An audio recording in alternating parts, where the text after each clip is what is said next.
Pukeology Podcast, where science meets your hilarious puke stories and the tips and tricks to stop that up-chuckle that you need. You never know what's going to spew out of her mouth. Here's my mama, Dr. Pukeology.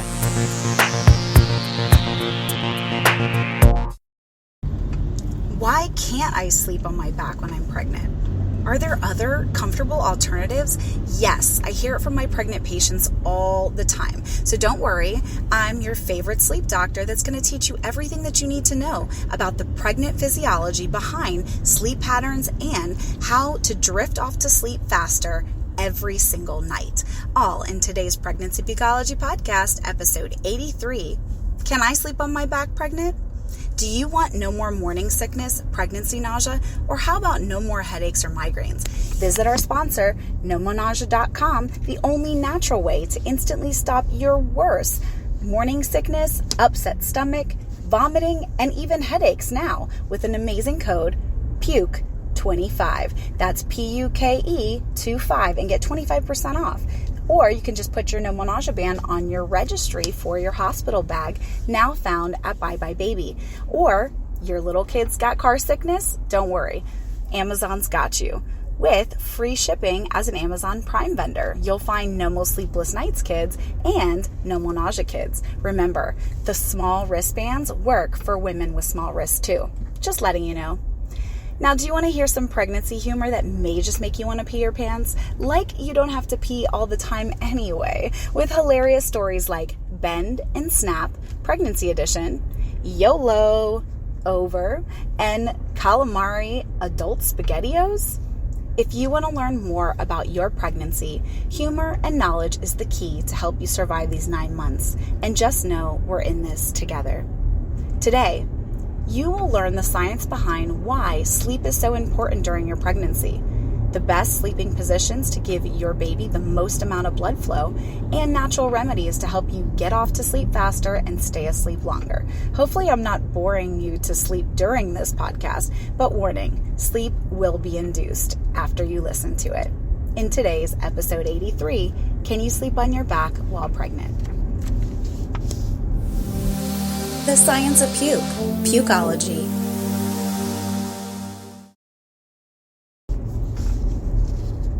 When pregnant, you need to get an adequate amount of sleep.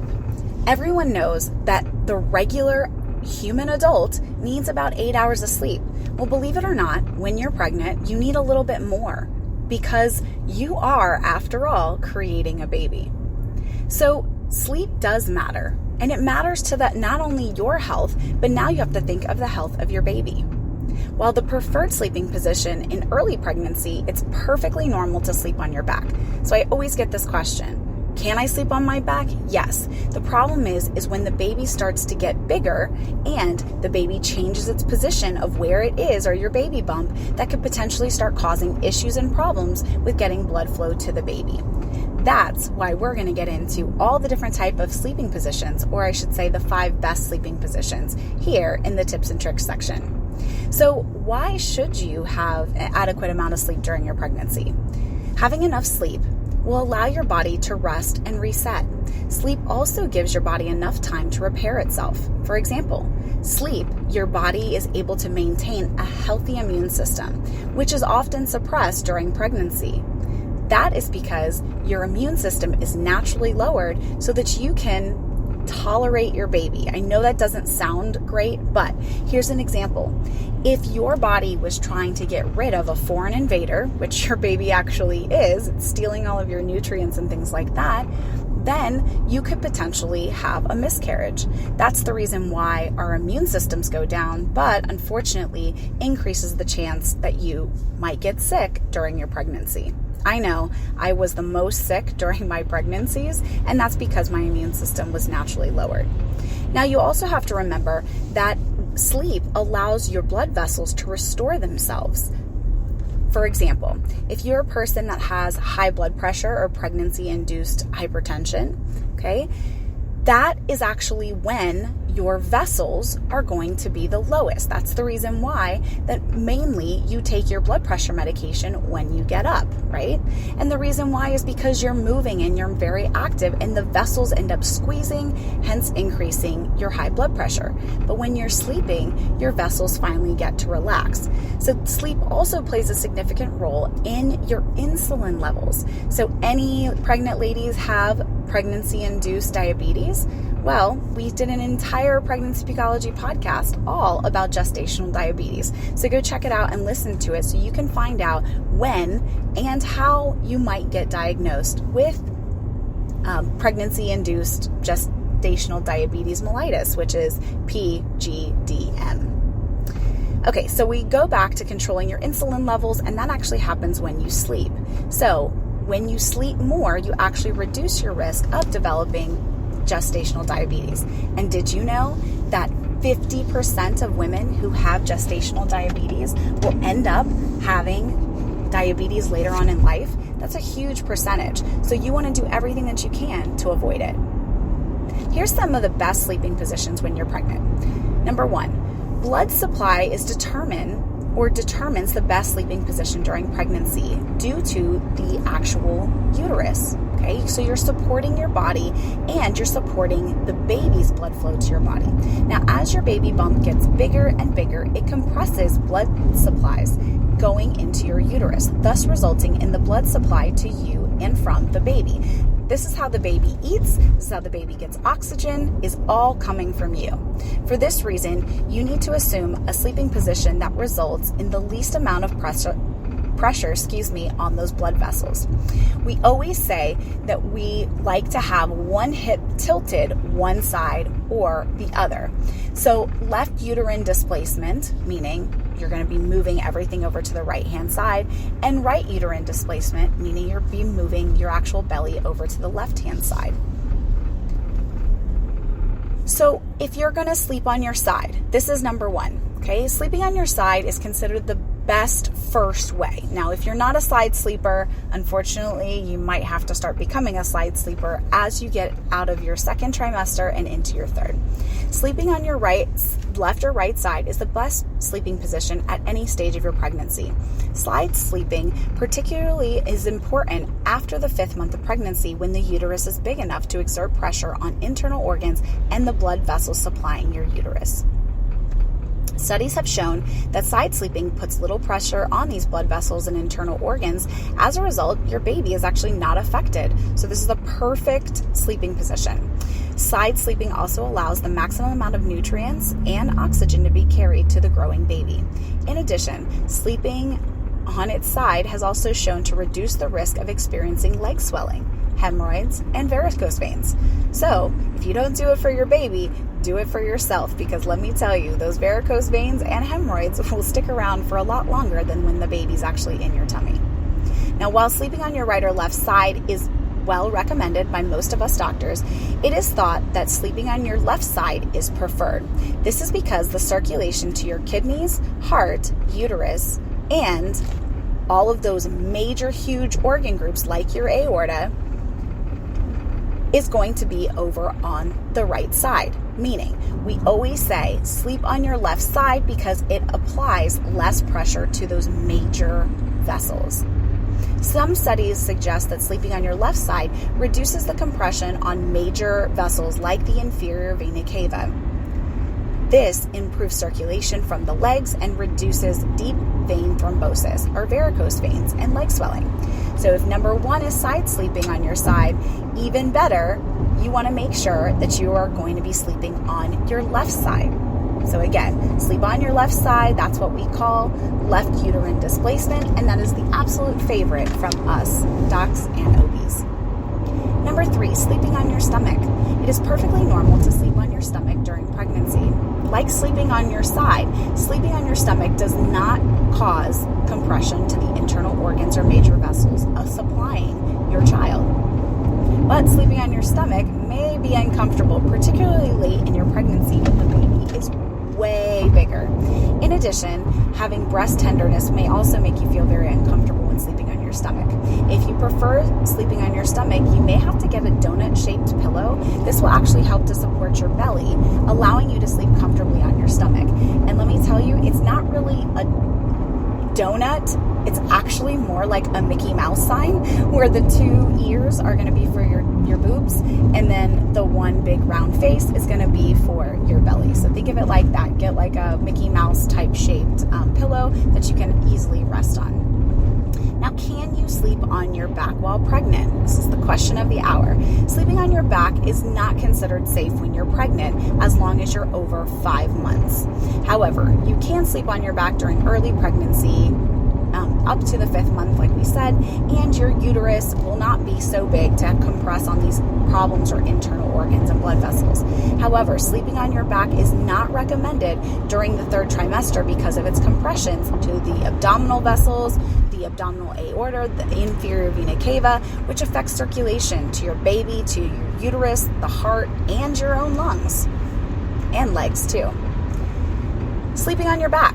Now, during the last trimester of your pregnancy, you should avoid sleeping on your back. Research shows that sleeping on your back may increase the risk of stillbirth due to the compression of these major vessels, like we keep harping on over and over again. When you continue to sleep on your back after 20 weeks, you may experience dizziness, shortness of breath. So the best position to sleep during your 3rd trimester is on its side. Some doctors recommend sleeping on the left side because, we already said it, it facilitates this nice free-flowing away from any major organ groups. Basically, pick any side that you feel comfortable. There's no real big difference in sleeping on either left or right side, and you can use a variety of pillows to support other body parts so that you can start to get used to side sleeping. Now, some of you lovely ladies might actually get acid reflux, but no mo, because you have no more nausea bands. So again, if you are a woman who lives by her Tums at night, another idea is you can actually take a towel, roll it up, and basically put it up underneath of the mattress. This way that your head of your bed is a little bit higher, so it decreases the risk of you having really bad acid reflux. This is also a really good trick for moms who experience morning sickness. But if you just want to have a natural way to stop morning sickness, try a nausea band. That's exactly what they use during delivery in tons of hospitals across the country, and I suggest it and recommend it for any moms who are pregnant with morning sickness. Now you've kind of learned why we suggest side sleeping, the 5 best different positions for a pregnant woman to get the best sleep, and what is the physiology behind that. So now let's get into some funny, hilarious puke stories.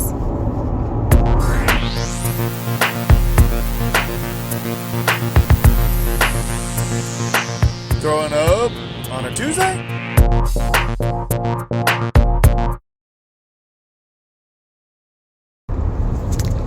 One puke story.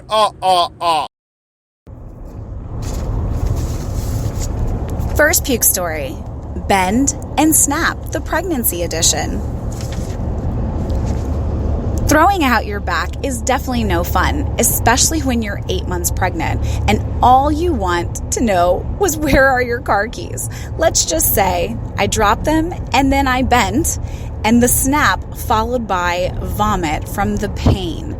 For the rest of my pregnancy, I had to think how important it was for me to get whatever was on the floor. I always said if it stayed on the floor, it wasn't important enough. Thanks, Cheryl Trev with 3 V's, for that hilarious puke story. Now, it's Christmas morning, and I love getting up before the kids so I can see their little faces with excitement when Santa came. The only problem is I was only a few weeks pregnant, exhausted, and nauseous all the time. Once I heard the pitter-patter of little feet, I had to try to force myself to get up because putting that bike together with training wheels took all night. The second I jumped up out of bed, I felt like I had gotten off of a roller coaster and puked everywhere. The kids ran into my bedroom thinking I was sick, so my Christmas surprise of them having another sibling was ruined. Thanks, Elena BJXRN, for that hilarious puke story. Seafood is my biggest pregnancy craving from fish, squid, and even calamari. I just can't get enough. We were with a bunch of friends and I was trying to pretend that we weren't expecting. I bought the round of shots to make sure mine had water in them. I ate tons of calamari. I ordered 2 for the side of the table. And then after the excitement, I went to kiss my husband and smelled the alcohol on his breath, and I literally threw up in my soup bowl. It was a knee-jerk reaction. Better in soup than in his mouth, I always say. Anyways, I looked down and I guess I never chew my food, so it looked like grown-up SpaghettiOs with whole pieces of calamari when it came back up. I was still traumatized by that sea creature and everyone thought I was just wasted. Thanks NWANYI_Ochoa for that hilarious puke story. Now, do you have a super funny pregnancy story that you just have to share it with me? Send it to me. Pukeology, PUKEOLOGY at nomonaja.com, or tweet me at Pukeology so we can all have a good laugh.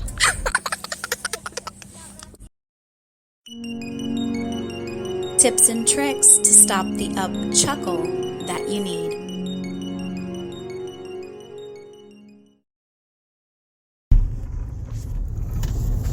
Here are some amazing sleep natural remedies that can help you to get off to sleep faster. So I want to apologize for the background noise. I'm actually on my way to go speak at a medical conference, and in doing that, or in being said, remember, I have to make sure that you pregnant ladies get all of the information that you need. So I am in the car, and unfortunately my headset just cut out. So again, bear with me for a little bit with just the background noise, but that's the beauty of going live every other Tuesday. All right, so let me introduce you to moon milk. So moon milk is actually the combination of warm milk, nutmeg, and ashwagandha to help combat against sleepiness. So nutmeg was actually, when ingested, it breaks down into 3 different components, and both of them actually help to decrease everyday stress. It blocks excitatory hormones and has a mild natural sedative effect at high concentrations. So if you make your own nutmeg tea using 1/4 of a teaspoon of it, make sure that it's the same amount of good ground ashwagandha. Now ashwagandha, if you get the KMS extraction, that one's actually the best just because think of it's being juiced, right? It's being extracted at the highest potency, and that's exactly what you want from your nice little moon milk tea. Ashwagandha is a leaf that is rich in triethylene glycol that helps to produce REM sleep, which is non-rapid eye movement sleep, that has been studied to help correct the imbalance of the central nervous system. So better communication signals for sleep to get to the brain, and both of these active ingredients, nutmeg and ashwagandha, mixed together with warm milk, gets your little one closer to counting sheep with every sip that they take. So it's not just good for you, but it's actually a great natural alternative for young children as well. And the reason why they say warm milk and not cold milk is because your body is a wonderful 98.6 degrees. So you want something that's easily digestible. If you drink things that are cold, it's not, and it causes your body to have to reinvigorate itself, and it wakes you up more. So make sure that it's nicely warmed. I have actually the moon milk tea recipe. If you go on to nomonaja.com and you find Pregnancy Pukeology Podcast, you will see this recipe. It's a teaspoon of honey, coconut oil, 1/2 teaspoon of cinnamon, and that plus what we said, 1/4 of a teaspoon of ashwagandha and 1/4 of a teaspoon of nutmeg, and you have your delicious moon tea with that milk that we already suggested.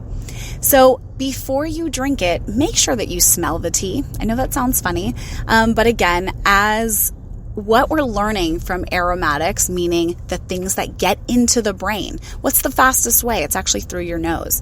So when you smell your tea, it gives you the most active form of nutmeg to express dopaminergic and GABA hormones for sleep via that aromatherapy that we were talking about. Other aromatic essential oils like lavender in combination with the HT7 is what Nomo Sleepless Nights. Again, guys, we're talking $15 or less for you to have a great night's sleep. So it's a sleep bracelet that can be found at Walmart, CVS, Bed Bath & Beyond, Bye Bye Baby, in millions, not really millions, but thousands and tens of thousands of retail stores all across the country, and you'll even find it inside of hospital settings too. So the reason why it works, and it's a stylish little nighttime wristband, is because of the fact that the research has found a combination of that 3-in-1, that acupressure with essential oil and or aromatherapy, will help to get people off to sleep faster and keep them asleep longer. Now, the best position for women, especially during their pregnancy, is to get an airway that is open, or patent is what we call it. So a lot of times when you've gained weight during your pregnancy, unfortunately, you might start to get extra tissue around the face. You know what I'm talking about, ladies, the little gobbler. So we don't just gain weight in one area in our belly where the baby is, we gain weight all over. So again, you might actually start snoring even if you're not a person that snored before. I told you to roll up a small folded blanket underneath of your shoulders. This way, you'll actually put yourself into the most appropriate position. I always call it the sniffing position because I think that's the best way to apply it. Imagine that you're smelling your moon's milk or smelling your bowl of soup. You want to put your head forward. And that being said, you would literally put a roll up underneath of your shoulders and then more than one pillow so that you kind of look like you're sleeping in a forward position. This actually gives you the best airway circulation. Interesting, right? Again, remember, you're talking to an anesthesia doctor that will do that will put patients to sleep and make sure that gives you the most comfortable epidural and spinal information that you have to date.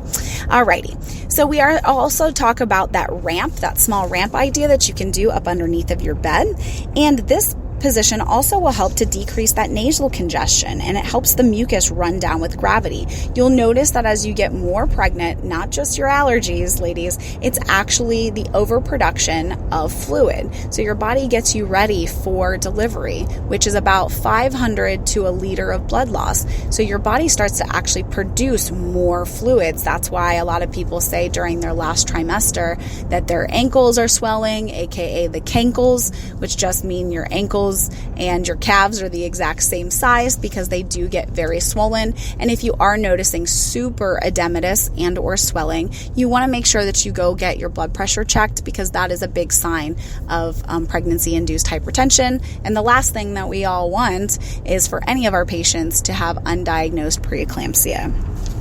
If you're curious about preeclampsia, go check it out on Pregnancy Pukeology Podcast. We did an entire series on what is preeclampsia, how can you help to stop it, and if you have high blood pressure during one pregnancy, does that mean you'll have it for the other? So FYI, just letting you know, giving you that information that you really need.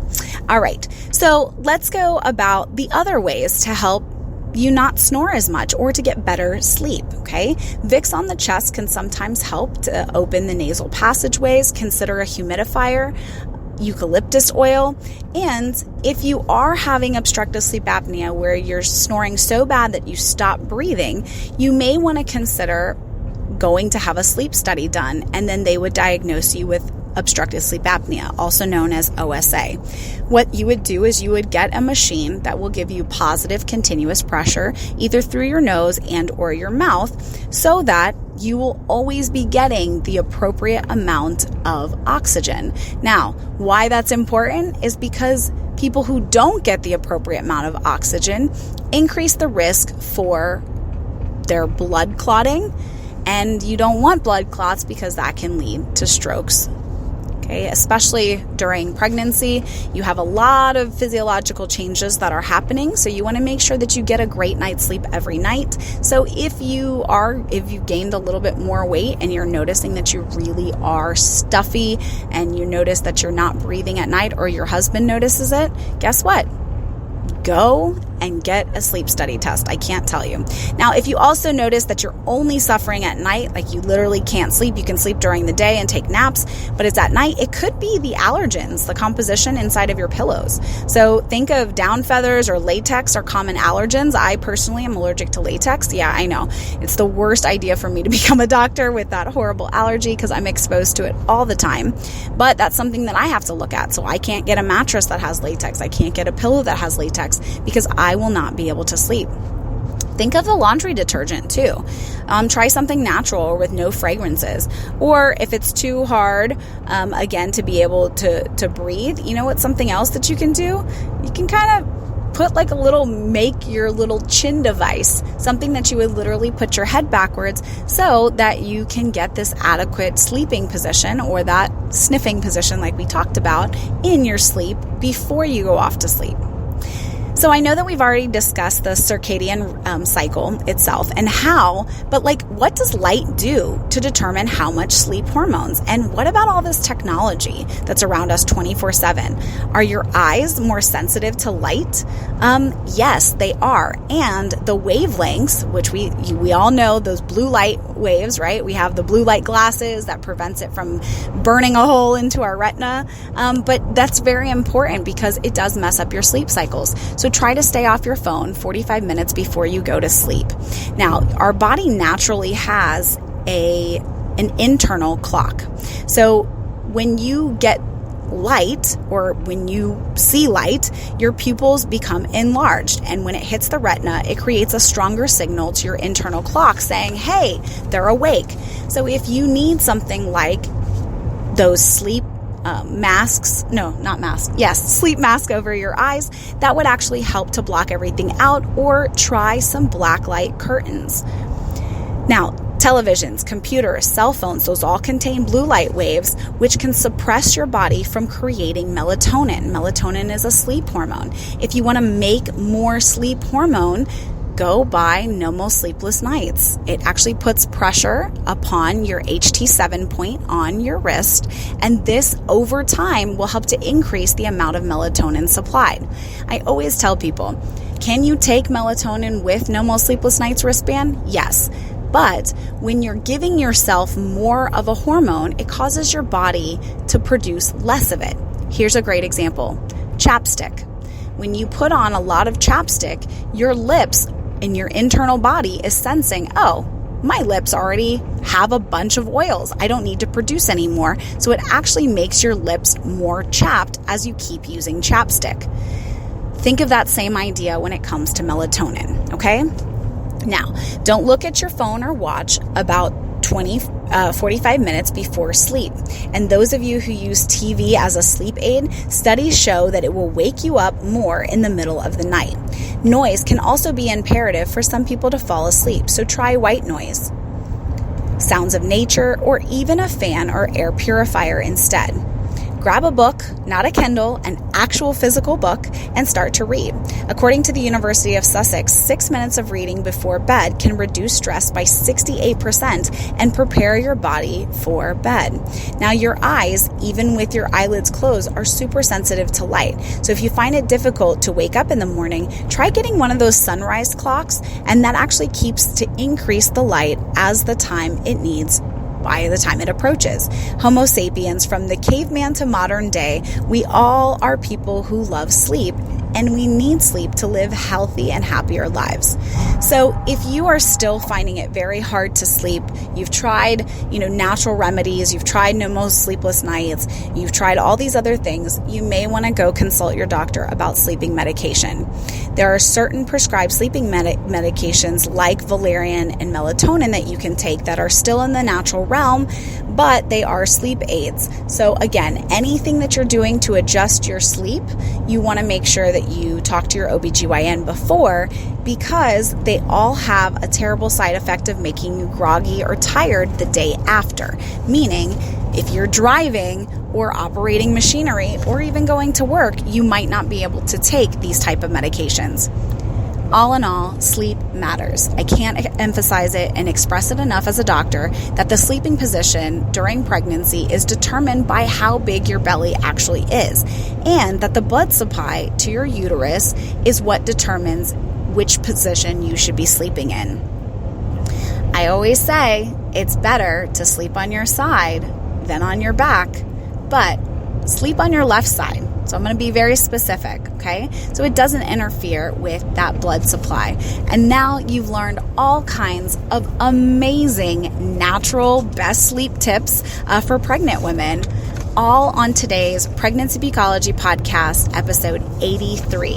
If you love me, your favorite pregnancy doctor, or if you love this podcast, Pregnancy Pukeology, please give me 5 stars or hearts for likes.